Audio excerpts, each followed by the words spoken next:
Bonjour, on se retrouve aujourd'hui pour parler du règlement 500 Cup. Ça vous permet d'éviter de lire toutes les pages et d'écouter durant votre mécanique ou autre. Donc j'ai avec moi le règlement qui a été fait par la FFM et que j'ai modifié par la suite pour l'année 2023 puisque c'est moi qui reprends le championnat. Il y a 14 pages et il y a un avenant que je vais vous lire qui n'est pas encore sur le site internet. Donc article 1, le championnat est organisé par l'association Motardiction, dont la présidente est Julie Ritten, c'est-à-dire moi, sous l'égide de la FFM, donc la Fédération Française de Motocyclisme. Un vainqueur est désigné à l'issue des épreuves. Les motos homologuées, donc on a la CB 500, donc la 32. On va retrouver aussi la 26, c'est tout nouveau, elle n'était pas autorisée avant, je l'ai autorisée cette année. On a également la CBF, la CBR 500R, la GSE, la GPZ et le R5. Dans l'article 3, vous retrouvez les différentes licences autorisées pour participer à l'A500 et l'âge minimum, c'est-à-dire 15 ans. J'ai demandé à descendre plus, malheureusement la fédération ne voulait pas. Dans l'article 4, vous retrouvez les dates d'organisation, c'est-à-dire donc Croix-en-Ternois avec le Trophée des Hauts-de-France les 22 et 23 juillet. La course a déjà eu lieu à l'heure actuelle. Ensuite, on retrouve Pau le 9 et 10 septembre avec le VMA et Carole le 7 et 8 octobre avec le trophée Robert Doron. C'est également expliqué qu'une course peut être annulée ou reportée à un autre moment s'il y a des soucis. Cette année, j'ai également enlevé les obligations de marque, c'est-à-dire qu'on n'est plus obligé d'être en Pirelli, on met ce qu'on veut. On n'est plus obligé de mettre du France équipement, on met ce qu'on veut. Et il n'y a plus obligation d'apposer la FFM sur la combinaison ou la moto. Pour les stickers de la 500 Cup, j'en distribue à chaque manche. Mais si vous voulez le mettre sur votre kit déco ou sur votre combinaison, il suffit de m'envoyer un mail et je vous enverrai le logo en vectoriel. L'article 1 du règlement technique explique simplement que votre moto peut être amenée à être en parc fermé et vérifiée après les qualifications et les courses. Les motos qui participent ne doivent pas faire plus de 500 cm3 et 53 chevaux à la roue à 9500 tours minute. Les motos doivent être commercialisées à plus de 100 exemplaires en France et avoir passé une homologation FFM, c'est-à-dire le contrôle technique en début de week-end. Nous devons enlever les marques d'apposition des épreuves précédentes, c'est-à-dire les stickers FFM, et il faut également que la moto reste dans un état correct, propre, avec une belle carrosserie. Vous pouvez arriver avec une moto abîmée, ce n'est pas très grave, mais un minimum quand même. Pour l'article 2, l'essence doit être de type sans plomb. Il est obligatoire de mettre des mousses dans le réservoir. Article 3. On va passer d'abord à la selle. Donc vous pouvez garder la selle d'origine, mais vous pouvez aussi mettre un poli. Il faut que ça reste dans l'aspect général d'une 500. Donc soit la 500 typée roadster, soit la 500 typée sportive. Le garde-boue qui est juste en dessous de la selle est obligatoire. Pour les amortisseurs, on est autorisé à changer, peu importe la marque. Néanmoins, on doit garder des amortisseurs de 500 et il faut que les points d'ancrage restent les mêmes. L'amortisseur de direction est autorisé. Pour la fourche, je vais faire simple. Alors, l'extérieur doit être d'origine. Vous pouvez juste remplacer les bouchons d'extrémité de fourche si vous le voulez. Sinon, au niveau de l'intérieur, vous pouvez faire un peu ce que vous voulez, changer le ressort, changer l'huile, souder. Comme ça vous convient, il faut juste que ce soit une fourche de 500. On passe ensuite au carénage. Les carénages devront ressembler à l'origine. À l'avant de la moto, vous avez droit cette année de mettre une plaque ou de mettre, comme un peu tout le monde en 500, l'avant d'un Hornet. Pour le sabot, il est obligatoire. Attention, maintenant il n'y a plus de trou dans le sabot, il doit être entièrement fermé et doit recueillir environ 4 litres d'huile ou d'essence selon la fuite. Le coupe-circuit, il est obligatoire sur la moto, il doit être visible au guidon et il doit être rouge, comme les commandes d'origine. Il sert au commissaire à couper la moto en cas de chute. Pour les commandes au pied, c'est-à-dire les platines, les repose-pieds, etc., tout est libre. Il faut juste que les repose-pieds soient bouchés. Pour les leviers, vous avez le droit qu'ils soient modifiés aussi. Par contre, vous êtes obligé d'avoir une protection de levier. Donc, si vous les voulez, je sais que la plupart des pilotes l'achètent sur AliExpress, environ 10 à 15 € les deux. Ça sert simplement en cas de contact avec un autre pilote qu'il ne vienne pas appuyer sur votre frein. Pour les freins, vous avez le droit de changer donc les durites pour mettre des durites Avia. L'étrier par contre doit rester d'origine ainsi que les points d'ancrage. Les plaquettes, vous mettez ce que vous voulez tant que ça reste de la CB. Au niveau du disque, vous pouvez changer également, mais il faut qu'il respecte les dimensions du disque d'origine. Et au niveau du mètre-cylindre, au début on a voulu rester comme la FFM et laisser le mètre-cylindre d'origine, mais on a fait un avenant qui vous autorise maintenant à changer le mètre-cylindre que je vais vous lire tout de suite. Donc j'ai rajouté, le mètre-cylindre peut être modifié par une équivalence à l'origine. N'allez pas me mettre un PR19 sur une CB500, on se comprend. De toute façon, changer le frein ne changera pas grand-chose en soi. Pour le bras oscillant, il doit être d'origine et vous n'avez pas le droit d'enlever de la matière. Il vous faudra mettre une dent de requin juste devant la chaîne, c'est obligatoire dans toutes les compétitions. Pour le système de refroidissement, vous pouvez enlever le Carlostar. Néanmoins, faites très attention, il faut mettre de l'eau. Le liquide de refroidissement est interdit et les additifs également. Quand vous faites votre purge, faites-la plusieurs fois. Si vous ne la faites qu'une fois, il va encore rester du liquide de refroidissement. Pour les guidons, donc le guidon haut, le guidon plat sont autorisés. Pour les guidons, les demi-guidons, on ne dit pas grand-chose, on va l'autoriser. Je vais le rajouter dans l'avenant d'ailleurs. Pour la boîte de vitesse, la boîte de vitesse doit rester d'origine ou inversée, mais pas le droit de modifier la boîte à l'intérieur même. Vous avez le droit de changer vos démultiplications et vous avez le droit de changer la largeur de la chaîne. Pour la batterie, elle doit simplement respecter les dimensions d'origine. Pour le feu LED à l'arrière pour la pluie, il y a quelques petits changements. Alors je sais que plusieurs personnes le prennent sur AliExpress à environ 10 €. Il faut qu'il y ait 6 LED rouges et il faut que le bouton pour l'allumer soit au niveau du guidon et plus à l'arrière de la moto, ce n'est plus accepté. Parfois ça passe, mais pour vous éviter les problèmes, si vous tombez sur quelqu'un qui connaît très bien le règlement, vaut mieux que ça soit au guidon. Pour les pneus, avant on avait autorisé de type route, donc avec des rainures. Vous avez le droit à un train de pneus par week-end. Donc de base, c'est ce qu'on avait dit. Sauf qu'on s'est rendu compte qu'on a beaucoup de gens qui voulaient participer qui n'avaient pas forcément des trains neufs.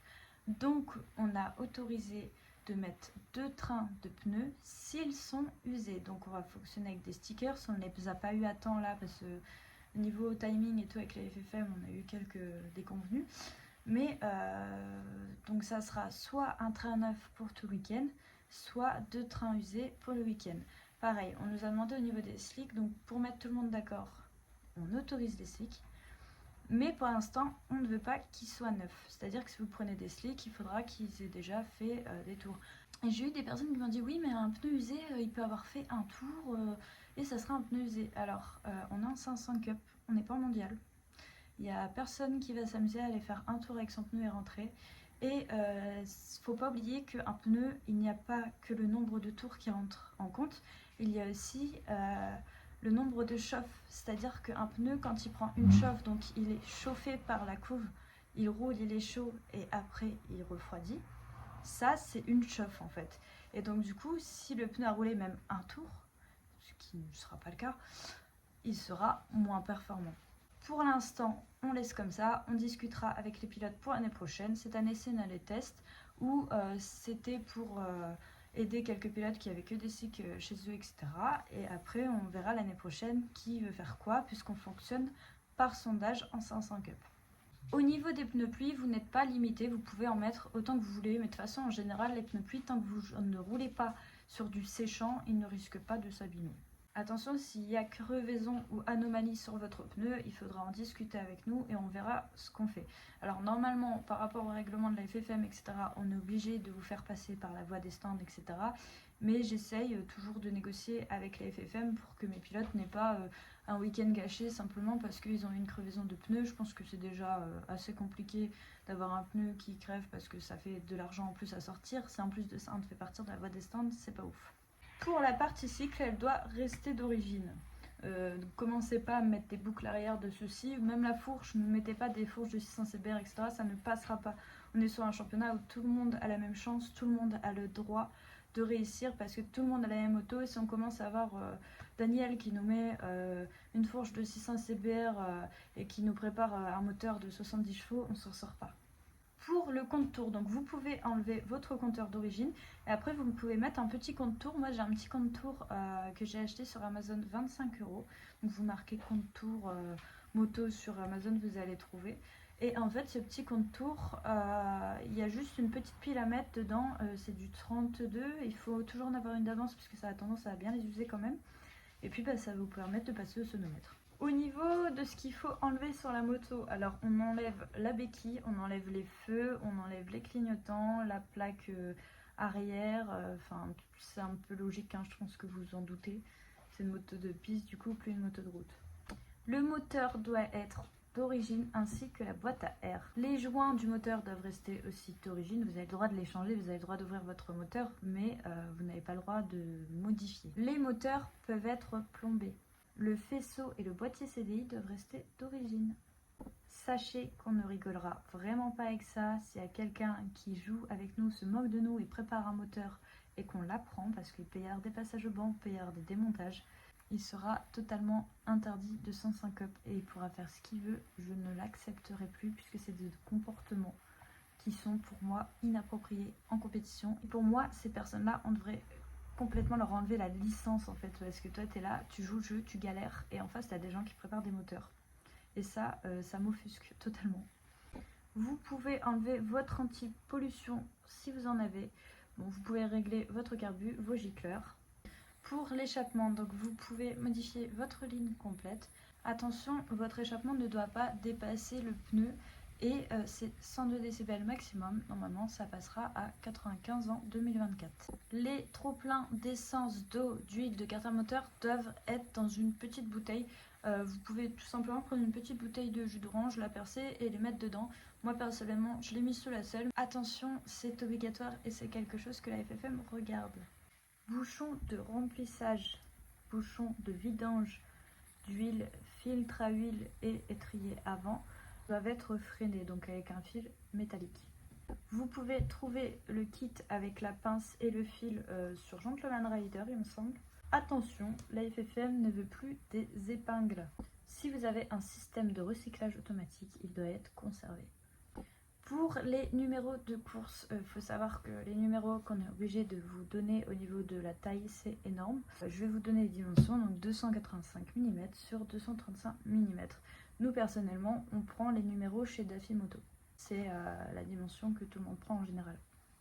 Donc cette année, tout le monde est en fond blanc numéro noir. Pour l'année prochaine, je vais imposer aux rookies d'être en fond jaune pour qu'on puisse les différencier. Pour l'inscription, c'est 270 € l'inscription, donc 260 € plus 10 € de transpondeur, donc vous mettez 270 et 50 € de frais d'inscription qui vont nous servir à payer tout ce qui est coupe, ponche, etc.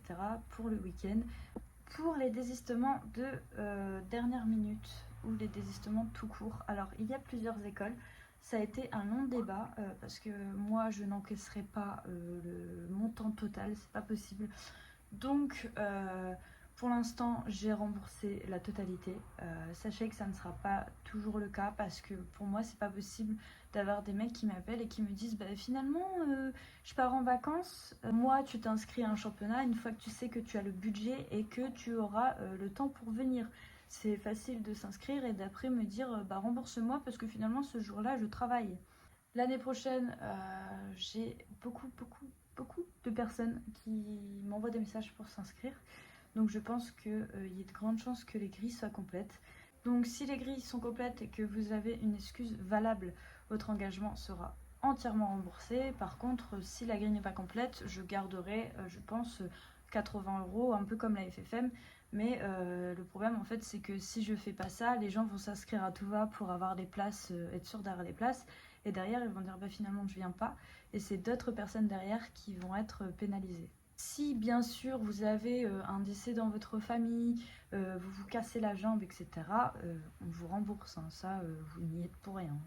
Le contrôle technique est obligatoire à partir de samedi matin. Donc le contrôle technique c'est vendredi, donc ça dépend des orgas, des fois c'est toute la journée, des fois c'est que l'après-midi. Des fois, il y a des horaires imposés par catégorie. De toute façon, ça, je vous enverrai au fur et à mesure du week-end. J'ai un groupe WhatsApp où je vous donne toutes les informations. Et moi, j'ai 4 rendez-vous par week-end où je discute avec l'organisation pour avoir toutes les informations. Si vous n'êtes pas là le vendredi, il y a un contrôle technique en général de rattrapage, en gros de 7h30 à 8h30 en général. Mais c'est vraiment parce que vous travaillez le vendredi, vous arrivez le samedi matin. Vous ne pouvez pas aller au contrôle technique le samedi matin juste parce que vous avez la flemme d'y aller le vendredi. Bien sûr, si votre contrôle technique n'est pas effectué, vous ne pourrez pas participer aux qualifications et aux courses, ainsi qu'aux essais du samedi matin. Il est obligatoire de passer par la pré-grille pour aller rouler en qualification ou en course. C'est-à-dire que si vous êtes en boxe, vous devez quand même faire le tour pour venir en pré-grille pour pouvoir partir. Sinon, attention, vous pouvez être viré également par la FFM. Elle vient d'être sortie du camion. Elle a fait P1 à Cran-Ternois il y a 10 jours. Vous pouvez retrouver dans une autre vidéo ma 500 où je vous montre tout ce qu'il y a à modifier. C'est la pluie. Il est important de mettre votre transpondeur durant l'essai du samedi matin parce que s'il n'y a pas de qualification comme ça arrivait à l'Ednon l'année dernière en FSBK parce qu'il faisait beaucoup trop chaud ou admettons c'est le déluge et on ne peut pas avoir de qualification, ils prendront les temps des essais. Donc si vous n'aviez pas de chrono, ça va être compliqué. Après l'essai du samedi matin, on vous fera passer le sonomètre. Il est interdit, après avoir passé le contrôle technique, de changer de moto. Et pour ce qui est de la qualification, vous ne pouvez pas changer de paire de route durant la qualification, à part s'il se met à pleuvoir bien sûr, mais vous n'avez pas le droit de changer de train de pneus pendant la qualif. Attention, sur certains circuits, il y a des track limits. On en rigole à Croix parce que à Croix, c'était dans le track limit. T'es clairement plus en compète. Par contre, par exemple, Carole, sortie de golf, vous pouvez vite aller dans le track limit. Au briefing, ils vous expliqueront combien de fois vous avez le droit d'aller dans le track limit. Et si vous y allez trop de fois, il y aura pénalité. Donc pour les qualifs en général, si vous allez en track limit, c'est tour annulé. Et pour les courses, on vous laisse 2 ou 3 chances avant qu'on vous mette une pénalité. Pour les sanctions, ça peut aller de simplement on vous enlève votre meilleur tour chrono. Après, on peut vous pénaliser sur la grille de départ, vous faire partir de la voie des stands ou on peut carrément vous exclure des courses. Bon, j'ai jamais vu ça pour l'instant en 3 ans de compétition, donc logiquement, si on fait les choses bien, ça ne risque pas d'arriver. Pour la course 2, donc là, on est en plein sondage avec mes pilotes, voir ce qu'on fait, parce que en fait, à Croix, dans le règlement, c'est écrit que le placement pour la course 2 est déterminé par rapport au chrono de la course 1. Et c'est vrai qu'avec Croix, on avait dit, écoutez, ce qu'on fait, c'est que tous les placements sont déterminés par la qualif. Et du coup, il y a eu, on s'est mal compris. Et en placement pour la course 2, ils nous ont replacé les pilotes par rapport à la course 1. Du coup, on a remis les pilotes par rapport au qualif. Et donc, on est en plein sondage. On attend que les derniers pilotes répondent pour savoir s'ils préfèrent que les pilotes soient classés par rapport à la qualif pour les 2 courses ou qu'ils soient reclassés par rapport à la course 1 sur la course 2. Pour les pilotes qualifiés, alors moi s'il y a 35 places sur la grille, j'accepte 35 inscriptions. Il n'est pas question que j'accepte 40 personnes, qu'il y ait des qualifications et que les gens repartent chez eux sans avoir fait de course. C'est pas possible pour moi. Normalement, en cas de chute, votre moto et votre équipement doivent repasser au contrôle technique. Je sais que ce n'est pas fait sur tous les week-ends de course, mais moi, quand j'étais en WERC, en tout cas, on devait repasser au contrôle technique. En cas de pluie sur la prairie, donc il va y avoir un panneau qui va s'afficher, qui va vous afficher que la course est retardée et ils vont vous donner le temps que vous avez pour changer vos pneus. Ensuite, vous aurez 60 secondes pour rentrer dans la voie des stands et partir pour la course. En général, on nous laisse 15 minutes pour changer les pneus. Je vous la fais simple parce que normalement, c'est un gros paragraphe qui vous explique quelque chose que vous ne comprenez pas. En cas de pluie durant la course, il n'y a pas 50% de la course qui a été effectuée, ils vont vous faire sortir normalement s'il se met à énormément pleuvoir pour changer les pneus. Si vous faites un départ anticipé, donc que vous partez trop tôt, vous avez en général une pénalité de 10 secondes. Si vous faites un départ volé, donc que vous déplacez plusieurs lignes, ça peut aller jusqu'à 30 secondes, voire être complètement déclassé. Ils peuvent aussi vous demander de faire un passage par la voie des stands quand vous faites un départ volé. Pour les sanctions, donc ça peut être des pénalités, des exclusions du week-end, mais ça peut être également des sanctions comme des amendes. J'ai déjà vu des pilotes se prendre des amendes pour, par exemple, s'ils se battent avec quelqu'un, etc. Vous pouvez vous prendre des amendes. Ensuite, on va retrouver donc les points attribués par rapport au classement. Ça, je vous laisse aller voir. Il va y avoir un point attribué pour celui qui fait la pole aux qualifications. Et ensuite, il y aura un point attribué par course à celui qui fait le meilleur temps en course. Il y a un classement rookie, c'est-à-dire qu'il y a le classement avec tout le monde. Et il y a le classement en gros débutant, donc le classement rookie, où on va également compter des points. Pour la fin de course, les 3 premiers pilotes ont une remise de coupe, ainsi que les 3 premiers rookies. Si votre machine n'est pas aux normes et que vous ne pouvez pas faire le week-end, bon, en général, nous, on s'arrange toujours pour vous trouver des pièces et trouver ce qu'il faut pour que vous puissiez rouler. On ne remboursera pas l'engagement, ce n'est pas de notre faute si vous n'avez pas fait le travail de votre côté. Pour ce qui est du plombage moteur, si vous êtes déplombé et qu'on regarde votre moteur et que il s'avère qu'il était préparé, on vous enlève tous les points que vous avez marqués depuis que votre moteur est plombé. C'est-à-dire que si on est à la 5e épreuve et que vous avez plombé votre moteur à la première épreuve, eh bien vous aurez 0 points. L'article 20 nous explique que tout ce qui n'est pas prévu dans le règlement sera tranché par le jury. Tout ce qui est directeur de course, contrôleur technique, commissaire, etc. sont désignés par la FFM. Dans l'engagement, je vous demande un chèque de caution de transpondeur. En fait, il y a un transpondeur, donc un petit chrono qui va vous être donné en début de week-end, que vous devrez rendre en fin de week-end. Si vous oubliez par malheur de le rendre, vous aurez 3 jours pour le renvoyer. Par contre, si vous ne le renvoyez pas, c'est à moi qui vont demander l'argent et donc j'encaisserai votre chèque de caution. Ne vous en faites pas, en général la FFM vient demander à tout le monde si on a bien rendu, mais c'est vrai que parfois on oublie. Moi ça m'est déjà arrivé de devoir renvoyer un transpondeur. Sur les week-ends de course, vous êtes responsable de votre matériel, de votre comportement et du comportement de vos accompagnants. Pour les passes accompagnants, en général vous en avez 3 par week-end. En FSBK c'est un peu différent parce qu'on a 7 passes à l'année, donc là c'est un peu plus problématique.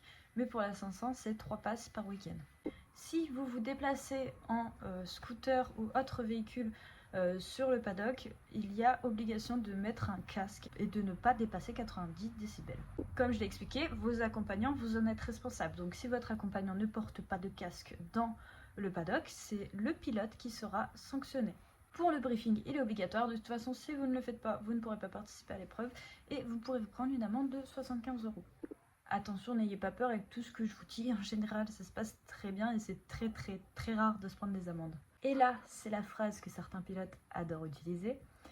Tout ce qui n'est pas expressément autorisé et précisé dans ce règlement est strictement interdit.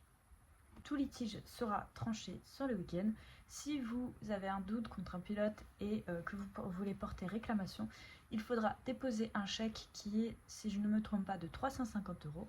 Si vous avez raison et que c'est prouvé que l'autre pilote a triché ou vous a mis en danger, vous serez remboursé et le chèque ne sera pas encaissé tout simplement. Et voilà, j'ai fait le tour du règlement 500 Cup. J'espère vous avoir aidé. En vrai, quand on y regarde, c'est pas si compliqué que ça. J'espère que vous allez réussir à mettre votre moto en règle pour venir nous rejoindre en 2023. Et puis, si vous n'avez pas le temps, on se donne rendez-vous en 2024. Merci d'avoir regardé la vidéo et à la prochaine.